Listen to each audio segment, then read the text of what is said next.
guys, perkenalkan nama saya Nomi Giovanni Sinaga, NPM 1981537, Fakultas Teknik, Prodi Industri, kelas A1, Universitas Medan Area. Nah, pada kesempatan kali ini, saya akan menjelaskan salah satu soal UTS dan UAS yang diajarkan oleh Bapak Irsan Parinduri SSI MSI yang membawa mata kuliah Fisika Dasar 2. Nah, semoga apa yang saya jelaskan hari ini boleh bermanfaat buat kita semua. Selamat menikmati. Pada pertemuan pertama di hari Senin tanggal 2 Maret 2020 ini, di sini kita belum masuk ke dalam materi pembelajaran, di mana dosen masih memberikan RPS atau rencana pembelajaran semester dan perkenalan antara dosen dengan mahasiswa agar proses pembelajaran dapat berlangsung dengan baik. Terima kasih. Pada pertemuan kedua, kita baru masuk ke dalam materi tentang hubungan kalor dengan energi listrik. Saya akan menjelaskan sedikit materinya, yang mana kita tahu bahwa kalor merupakan bentuk energi, maka dapat berubah dari satu bentuk ke bentuk yang lain. Nah, berdasarkan hukum kekekalan energi, maka energi listrik itu dapat berubah menjadi energi kalor dan juga sebaliknya, energi kalor dapat berubah menjadi energi listrik. Sehingga persamaan yang didapatkan adalah W sama dengan Q.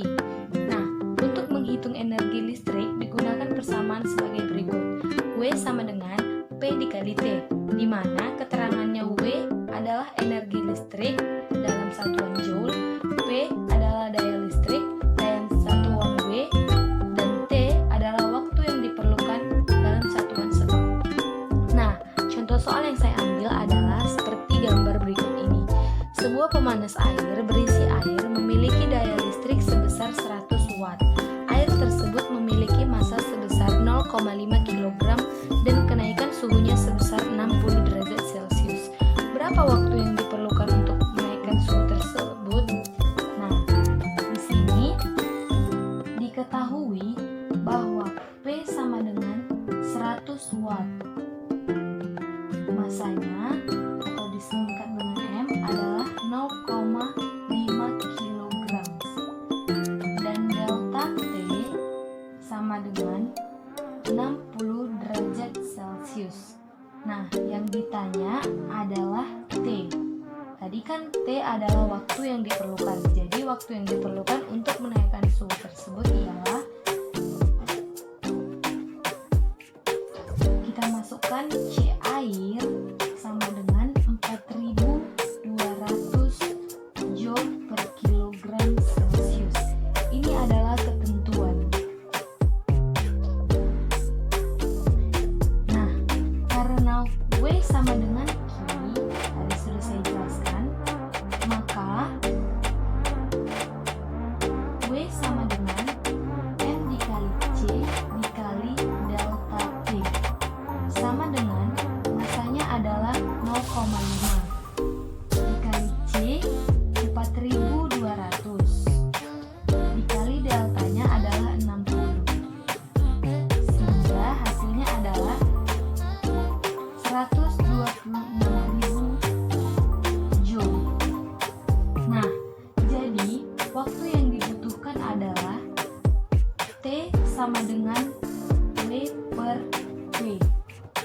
T sama dengan 126.000 dibagi 100.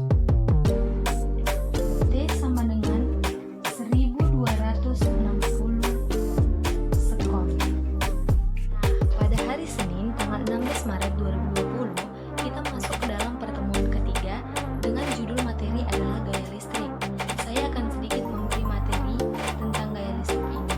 Bahwa kita tahu bahwa gaya listrik adalah gaya yang dialami oleh objek bermuatan yang berada dalam gaya listrik. Rumusan gaya listrik kadang sering dipertukarkan dengan hukum Coulomb. Padahal gaya listrik bersifat lebih umum ketimbang hukum tersebut yang hanya berlaku untuk dua buah muatan titik. Gaya yang dimiliki oleh benda bermuatan listrik. Nah, gaya listrik sebagaimana umumnya gaya dilambangkan dengan hukum huruf F atau biasa diberi indeks kecil di bawah E atau elektrik atau L sama dengan listrik. Nah, rumusnya adalah F sama dengan QE, dengan Q adalah muatan objek dan E adalah medan listrik. Nah, jadi saya akan memberi satu contoh soal yang tertera di kertas tersebut. Bahwa soalnya partikel bermuatan 3 nc dan 12 cc supaya gaya tolak kedua partikel besarnya 0,0081 newton, maka partikel tersebut harus terpisah sejauh. Nah, jadi diketahui bahwa Q1 sama dengan 3 nc atau 2 dikali 10 pangkat minus 9 maaf, ini adalah kecil. Nah, selanjutnya Q2 sama dengan 12 nc atau 12 dikali 10 pangkat minus 9 Celsius. Nah, yang ditanya adalah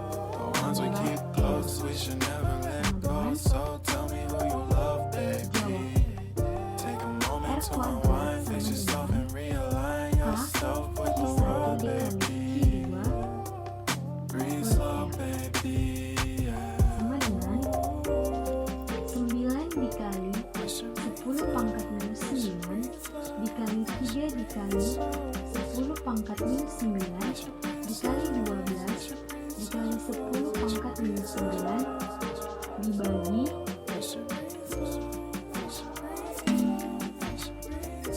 0,0081 sama dengan 4 dikali 10 pangkat minus 6. Nah, jadi R sama dengan akar dari 4 dikali 10 pangkat minus 6. R sama dengan 2 dikali 10 pangkat minus 3 atau R sama dengan 2 mm.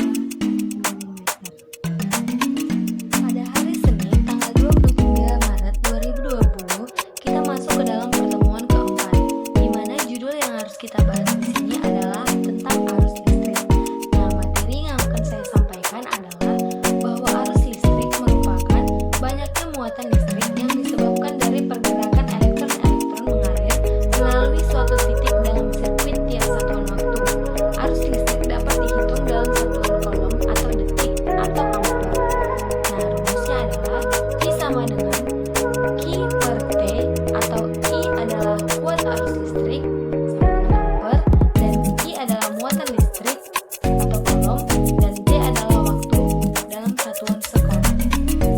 Nah, jadi salah satu contoh soal yang akan saya sampaikan di sini adalah seperti tertera pada kertas berikut. Sebuah transformator NP banding NS sama dengan 1:4 tegangan dan kuat arus primernya 10 volt dan 2A. Jika daya rata-rata yang berubah menjadi kalor pada trafo adalah 4 watt dan tegangan sekundernya adalah 40 volt, maka kuat arus sekundernya adalah diketahui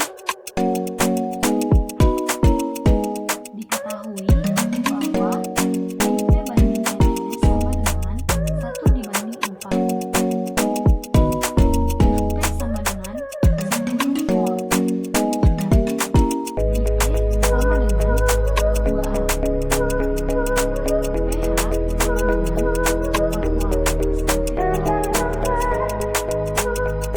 pH sama dengan 4 watt.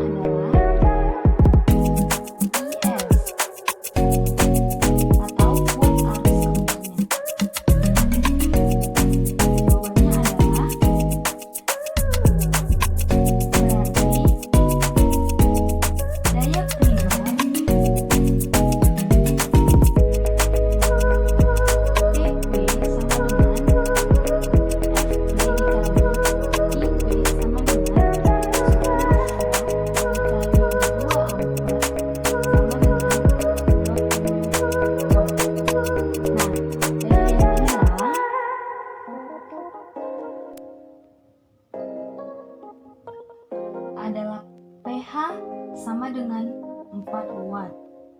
Nah, jadi daya sekundernya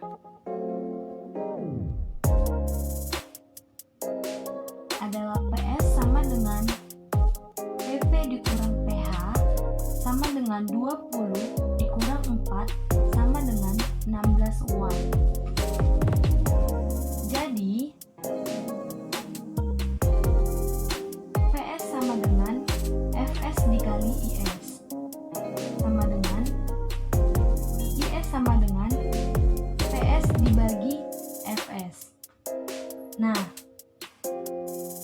selanjutnya adalah IS sama dengan 16 watt dibagi 40 volt sama dengan 0,4 ampere. Maka kuat arus sekundernya adalah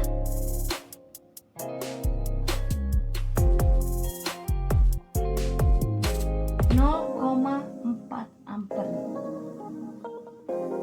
Oke, kita lanjut ke pertemuan kelima pada hari Senin tanggal 30 Maret 2020 dengan judul materi adalah tegangan listrik dan hambatan listrik. Nah, materi yang akan saya sampaikan sebenarnya apa sih itu tegangan listrik? Nah, jadi tegangan listrik atau voltage adalah perbedaan potensi listrik antara dua titik dalam rangkaian listrik. Tegangan dinyatakan dalam satuan F atau volt. Nah, selanjutnya, apa itu hambatan listrik?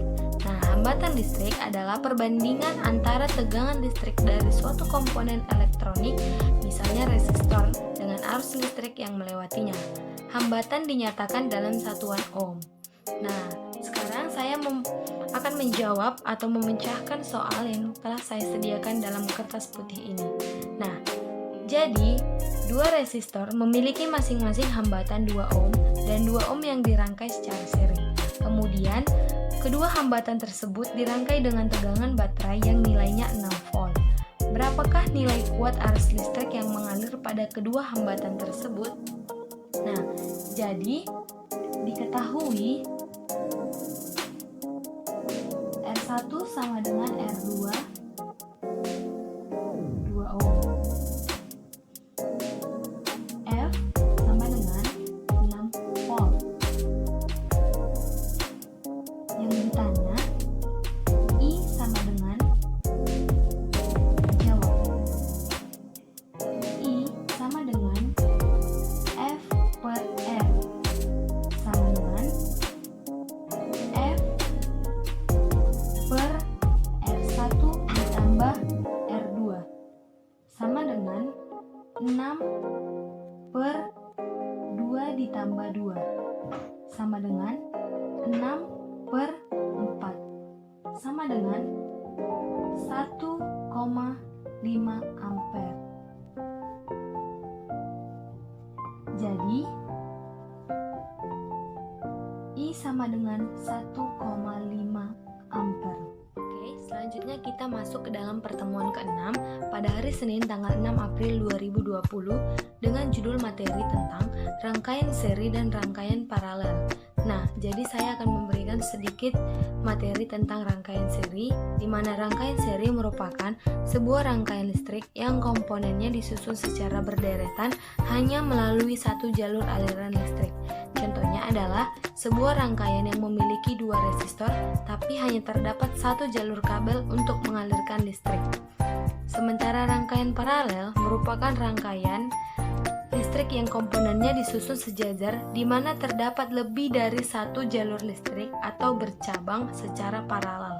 Contohnya adalah sebuah rangkaian yang memiliki dua resistor, di mana terdapat satu jalur kabel untuk setiap resistor. Nah, di sini saya akan memecahkan soal yang telah saya tuliskan dalam kertas putih ini, di mana soalnya adalah 3 buah hambatan disusun secara seri. Masing-masing nilainya 4 ohm, 3 ohm, dan 5 ohm. Hambatan ini kemudian dipasang pada tegangan 120 volt. Hitunglah besarnya tegangan pada hambatan 30 ohm. Nah, jadi yang diketahui adalah R1 sama dengan 4 ohm, R2 sama dengan 3 ohm, R3 sama dengan 5 ohm, dan F sama dengan 120 volt. Nah, yang ditanya adalah F R2 sama dengan, nah jawabannya adalah R total sama dengan 4 ohm ditambah 3 ohm ditambah 5 ohm sama dengan 12 ohm. Sekarang kita masuk ke dalam rumus, di mana F sama dengan I dikali O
materi yang akan saya sampaikan bahwa medan magnet adalah daerah sekitar magnet yang masih merasakan adanya gaya magnet.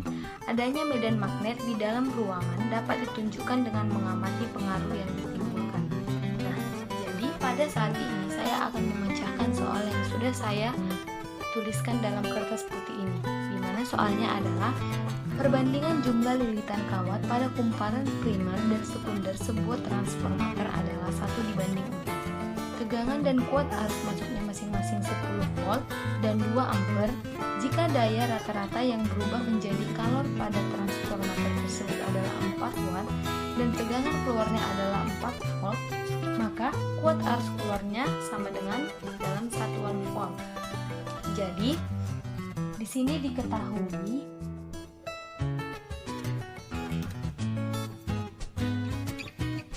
bahwa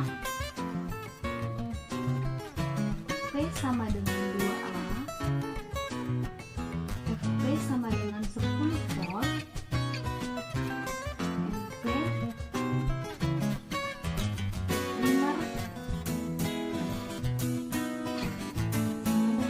F dikali I sama dengan 10 dikali 2 sama dengan 20 watt. Nah, daya yang berubah jadi kalor sama dengan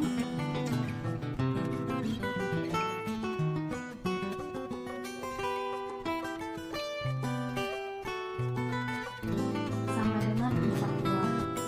Sehingga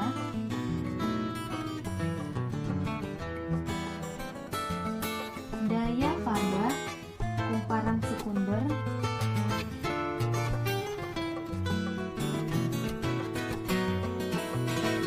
sama dengan 20 dikurang 4 sama dengan 16 watt. Nah, jadi yang ditanya adalah watt arus yang keluar.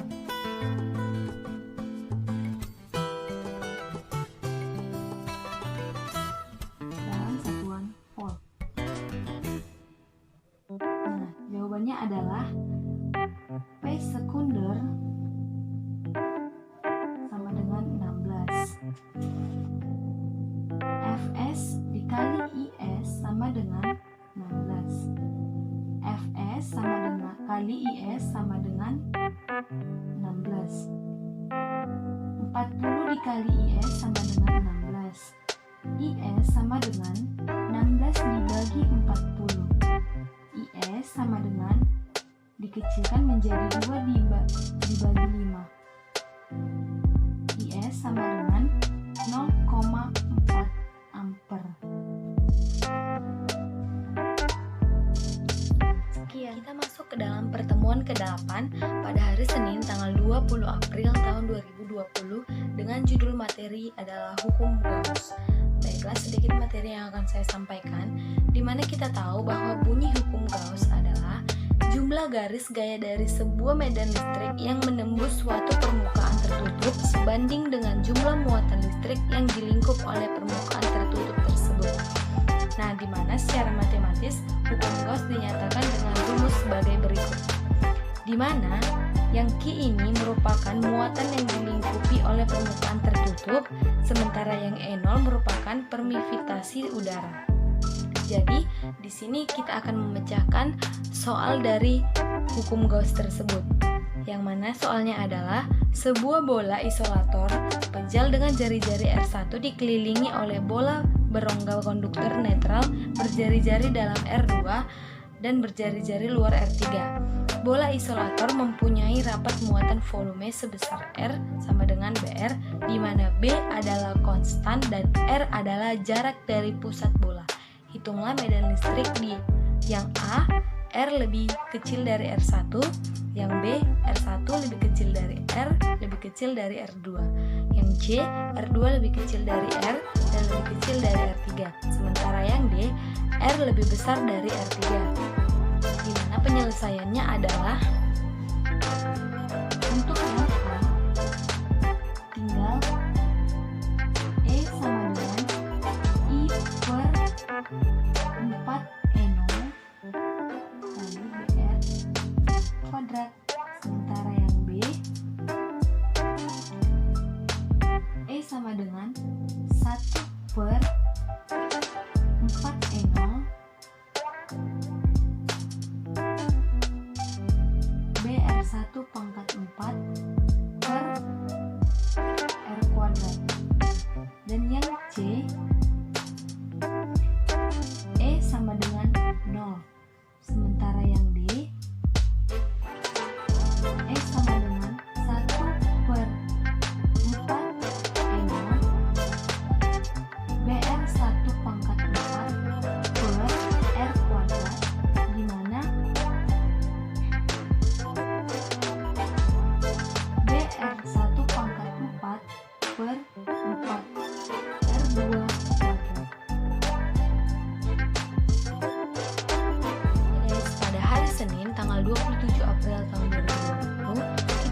yang diberikan oleh dosen.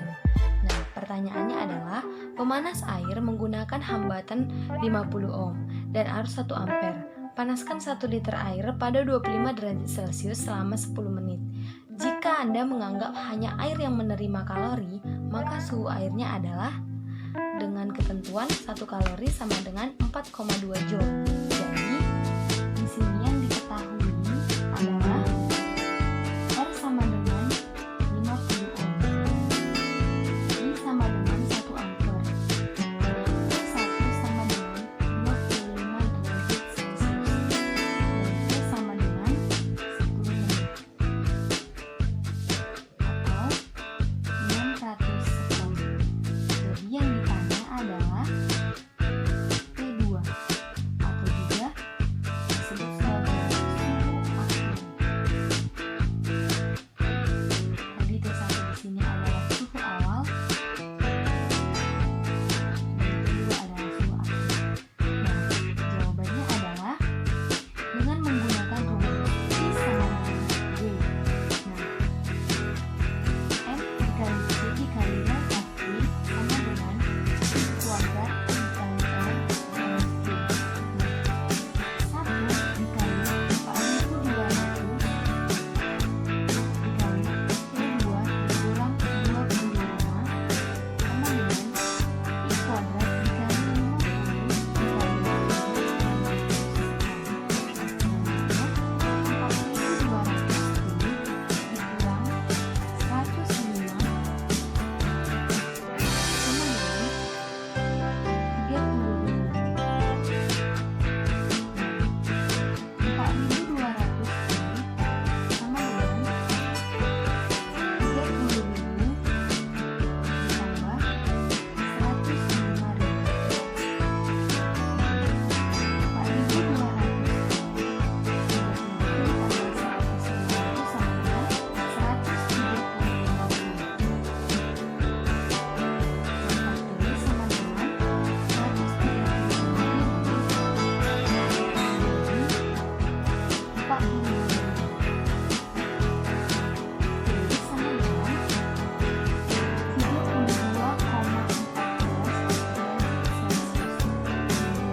4 Mei 2020, kita masuk ke dalam pertemuan 9, di mana kita di sini membahas tentang induksi elektromagnetik. Jadi sebelum saya menjawab contoh soal yang telah saya sediakan ini, saya akan menjelaskan sedikit materi tentang induksi elektromagnetik, di mana induksi elektromagnetik adalah gejala timbulnya arus listrik pada kawat penghantar karena perubahan magnet dan flux magnetik adalah banyaknya garis gaya magnet yang menembus suatu bidang. Jadi, pernah seorang ilmuwan dari zaman itu yang bernama Nielsen Faraday memiliki gagasan bahwa medan magnet dapat mengalami arus listrik. Nah, jadi pada tahun 1821, Nielsen Faraday ini memang benar membuktikan bahwa perubahan medan magnet dapat menimbulkan arus listrik. Nah, jadi rumus induksi elektromagnetik yang pertama adalah flux magnetik. Jadi bahwa flux magnetik diartikan sebagai perkalian antara medan magnet B dengan luas bidang A yang letaknya tegak lurus dengan induksi magnetik. Jadi secara matematis itu rumus flux yaitu phi sama dengan BA. Jika ada sebuah induksi medan magnet yang membentuk sudut theta dengan garis normal, maka besarnya flux magnet yang dihasilkan yaitu phi sama dengan BA cos theta. Phi sama dengan flux magnet, B sama dengan induksi magnet, A sama dengan luas bidang, dan theta sama dengan sudut antara arah induksi magnet B dengan arah garis normal bidang. Itulah keterangan dari rumus tersebut. Jadi, di sini saya akan mencoba menjelaskan di mana cara penyelesaian soal yang telah saya sediakan ini. Jadi soalnya adalah kawat PQ panjang 50 cm digerakkan tegak lurus sepanjang kawat AB memotong medan magnetik. bersama 0,02%. Tentukan besar GBL induksi, kuat arus yang mengalir pada kawat breaking. Jadi, di sini yang diketahui adalah panjangnya sama dengan 50 cm. Tingginya sama dengan 0,02%. R-nya sama dengan 0,02 ohm. Masnya sama dengan 2 meter per ton. Sementara yang ditanya, yang pertama itu GBL induksi. Dan yang kedua itu adalah kuat arus yang mengalir pada kawat breaking.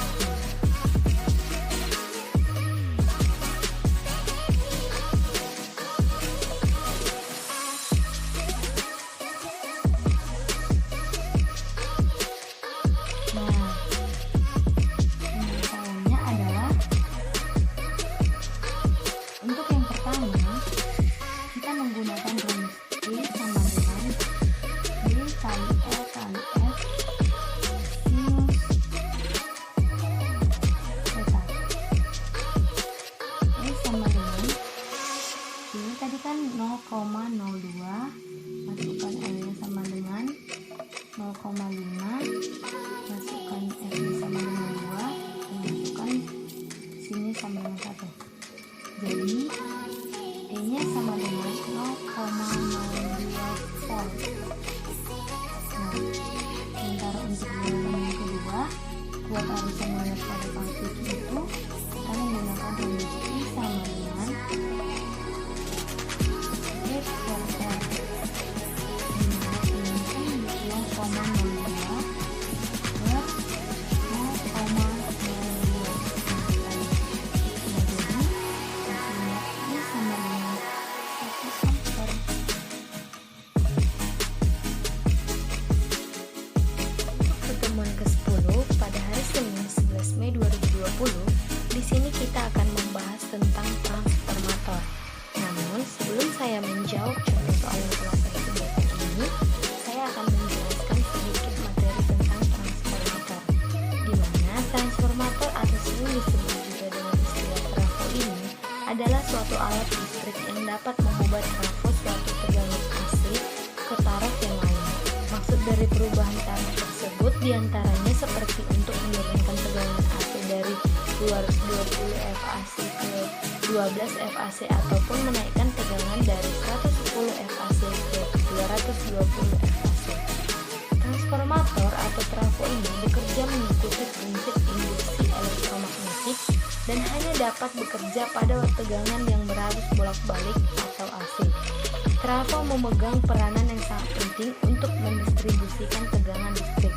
Nah, trafo di sini menaikkan listrik yang berasal dari pembangkit listrik oleh PLN hingga ratusan kilovolt untuk didistribusikan.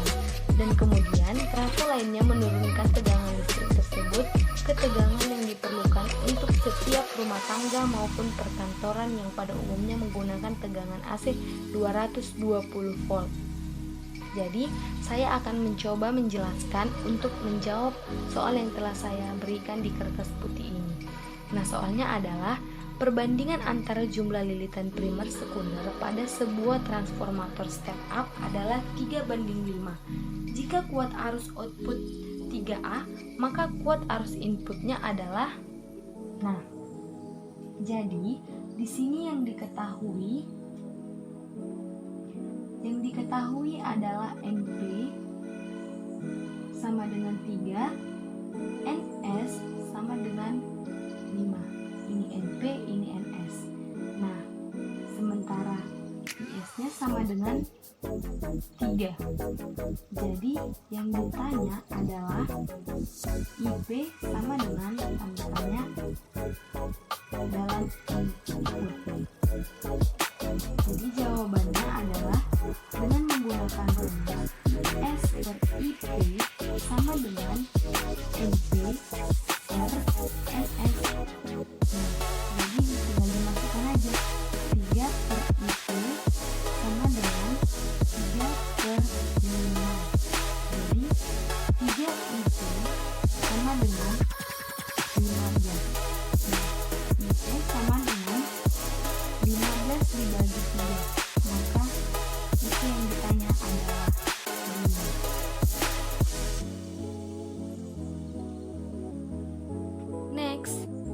pada hari Senin tanggal 18 Mei 2020 kita masuk ke dalam pertemuan ke-11, di mana judul yang akan kita bahas pada kali ini adalah tentang gelombang. Jadi sebelum saya masuk ke dalam contoh soal yang akan saya kerjakan berikut, saya akan menjelaskan atau menerangkan sedikit materi tentang gelombang ini. Nah, jadi gelombang adalah getaran yang merambat. Gejala gelombang bisa diamati dengan mudah. Contohnya gelombang air laut akibat hembusan angin. Selama merambat, gelombang akan memindahkan energi tertentu dari satu tempat ke tempat lainnya. Namun demikian, medium perambatan gelombang tidak pindah. Jadi, macam-macam dari gelombang ini sebenarnya banyak. Cuman, saya akan menjelaskan hanya berdasarkan medium perambatannya saja.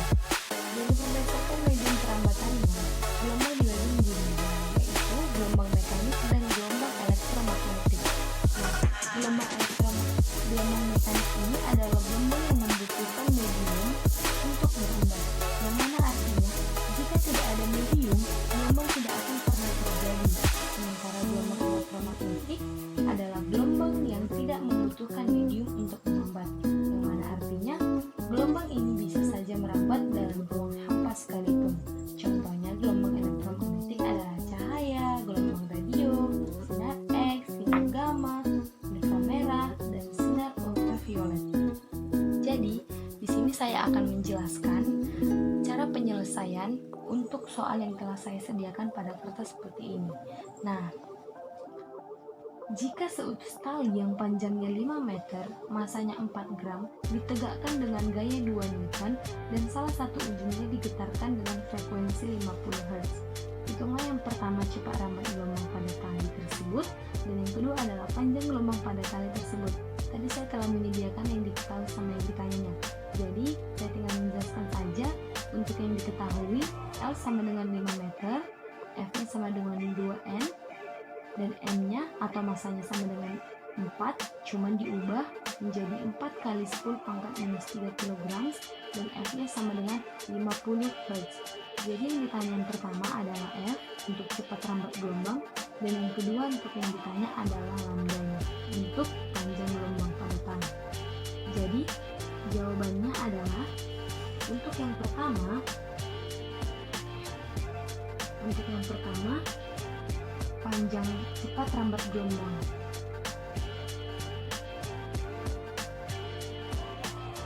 Nah, jadi kita menggunakan rumus F sama dengan akar dari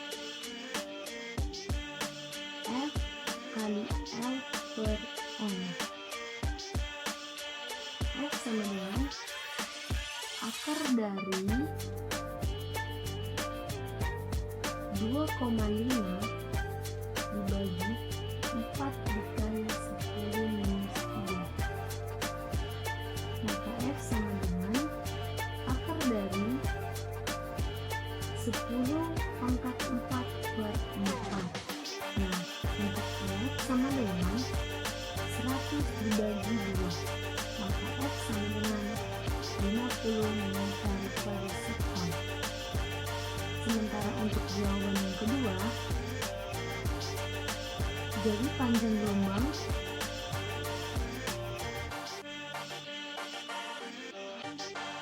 adalah kita menggunakan rumus F sama dengan lambda kali F, yang mana tadi sudah ditentukan F-nya sama dengan 50, V-nya sama dengan 50, lambdanya belum diketahui, dan F-nya sama dengan 50.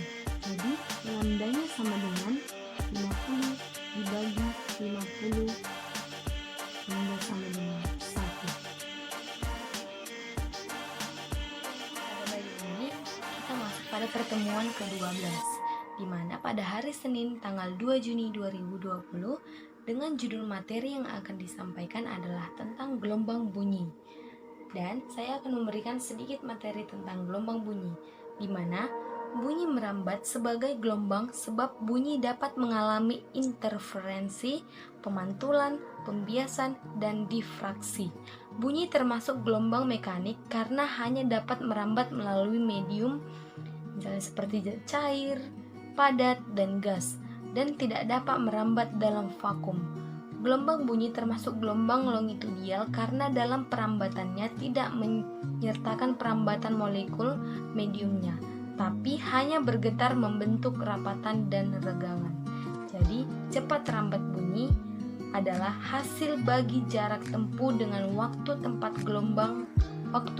gelombang bunyi. Secara matematis dapat dituliskan sebagai F sama dengan S bagi T, di mana F dinyatakan sebagai cepat rambat bunyi dalam satuan meter per sekon, sementara S adalah jarak yang ditempuh dalam satuan meter, sementara T adalah selang waktu dalam satuan sekon.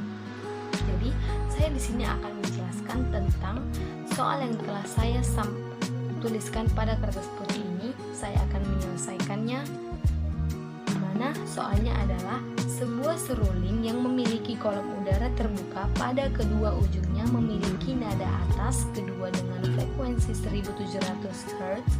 Jika kecepatan suara di udara adalah 340 meter per sekon, maka panjang seruling mendekati titik-titik dalam satuan sentimeter. Jadi jawabannya adalah untuk yang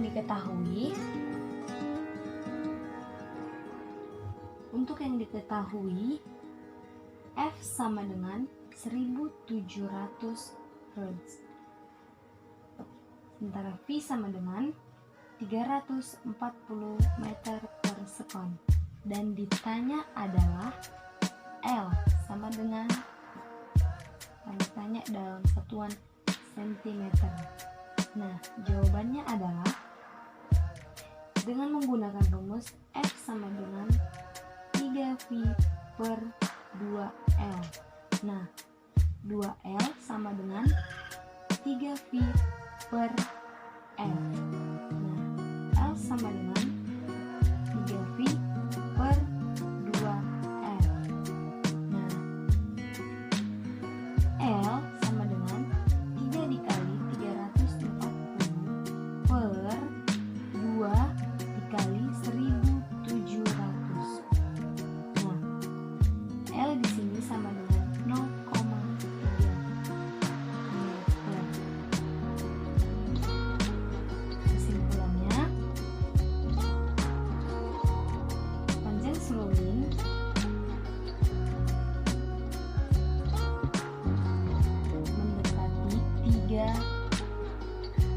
mendekati 0,3 meter. Guys, pada hari Senin tanggal 8 Juni 2020 kita masuk ke dalam pertemuan ke-13 dengan judul yang akan dibahas adalah tentang optik.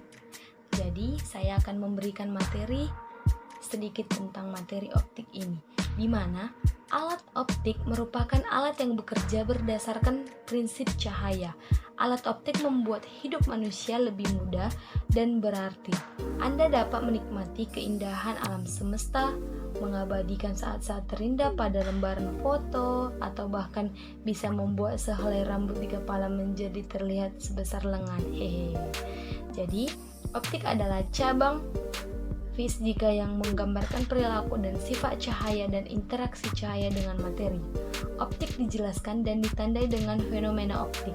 Kata berasal dari optik Latin yang berarti tampilan. Bidang optik biasanya menggambarkan sifat cahaya tampak, sinar inframerah dan ultraviolet.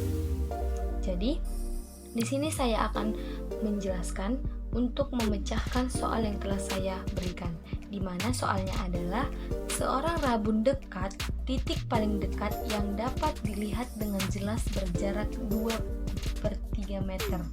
Jika ingin melihat pada jarak baca normal 25 cm, maka harus memakai kacamata dengan jarak fokus. Baik, di sini yang diketahui adalah titik dekat. Nilai 2/3 meter. Ini dia. Dan yang diketahui selanjutnya adalah SN-nya sama dengan 25 cm. Atau dibesarkan menjadi 0,25 meter. Baik, di sini yang ditanya adalah F sama dengan, jawabannya adalah P sama dengan 4 dikurang 100 per PP sama dengan P sama dengan 100 per F sama dengan 4 dikurang 100 per PP.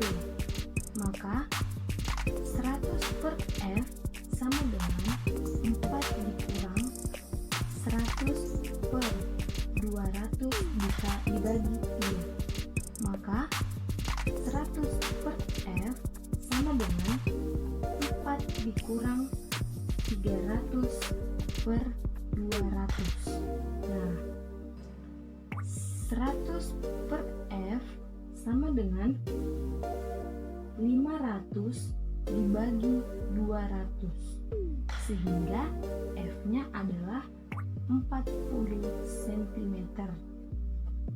Halo guys, jadi pada pertemuan kali ini adalah tanggal 15 Juni 2020, pertemuan terakhir, pertemuan 14 sebelum kuis. Jadi pada pertemuan terakhir ini kita akan masuk mengenai tentang gelombang cahaya.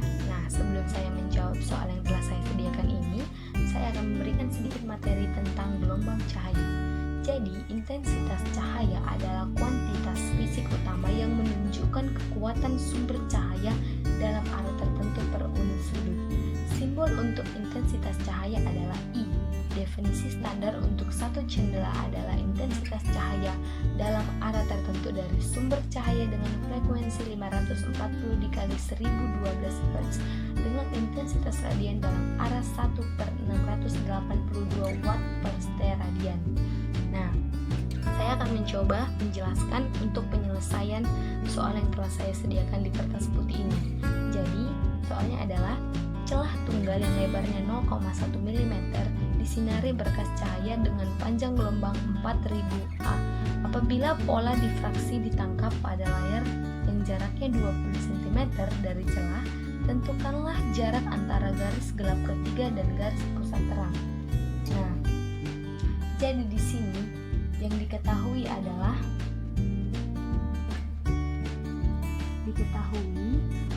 D-nya sama dengan 0,1 mm atau dirubah menjadi 10 pangkat 4 mm dan lambdanya sama dengan 4000 A dirubah menjadi 4 dikali 10 pangkat minus 7 mm, sementara R-nya sama dengan 20 cm dirubah menjadi meter menjadi 0,2 meter, sementara N-nya sama dengan 3. Nah, yang ditanya adalah G sama dengan, jadi jawabannya adalah kita menggunakan rumus GG per L sama dengan N lambda. Maka Y sama dengan N lambda L per D. Nah, Y-nya sama dengan 3 dikali 4 kali 10 minus 7 dikali 0,2 per 10 minus 4. Nah, Y-nya sama dengan 2,4 dikali 10 minus 3 meter. Hasilnya Y sama dengan 2,4 mm. Guys, jadi pada hari Senin tanggal 22 Juni 2020, kami di sini menjalani masa kuis. Nah, tetap saja saya memberikan satu contoh soal yang diberikan dosen kami kepada saya. Jadi, soalnya adalah bus sebuah lokomotif mendekati stasiun dengan kecepatan 30 meter per sekon sambil mengeluarkan bunyi peluit yang berfrekuensi 2000 Hz. Kecepatan bunyi di udara saat itu 330 meter per sekon. Nah, jadi frekuensi yang didengar oleh seseorang di stasiun adalah Pertama-tama yang diketahui adalah Vs-nya sama dengan 30 meter per sekon, Fs-nya sama dengan 2000 Hz. Nah, F-nya, V-nya sama dengan 330 meter per sekon. Nah, sementara Vp-nya sama dengan 0 meter per sekon. Kenapa 0? Karena dia dalam keadaan diam. Nah, selanjutnya yang ditanya adalah Fp sama dengan, jawab penyelesaiannya adalah kita menggunakan rumus Vp sama dengan V ditambah Vp per V dikurang Vs dikali Fs. Nah, Fp sama dengan, kita masukkan saja 330 per 330 dikurang 30 dikali dengan 2000. Selanjutnya tinggal Fp sama dengan dijumlahkan semuanya, hasilnya 2200 Hz. Terima kasih.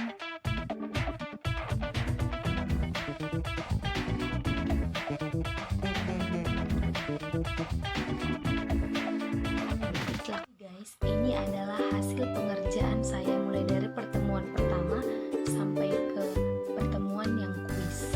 Ini untuk yang pertemuan pertama, ini untuk pertemuan kedua, pertemuan ketiga, pertemuan keempat, pertemuan kelima, pertemuan keenam,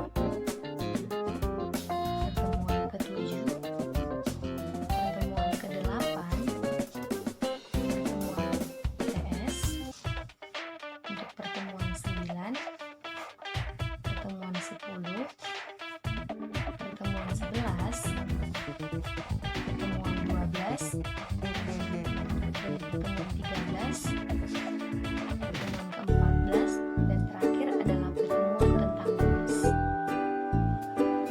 Baiklah, sekian penjelasan yang dapat saya sampaikan. Jika ada kesalahan dalam kata maupun perbuatan, saya mengucapkan maaf karena kita sadar dan tahu bahwa kesempurnaan hanyalah milik Sang Pencipta, dan semoga setiap materi-materi yang saya sampaikan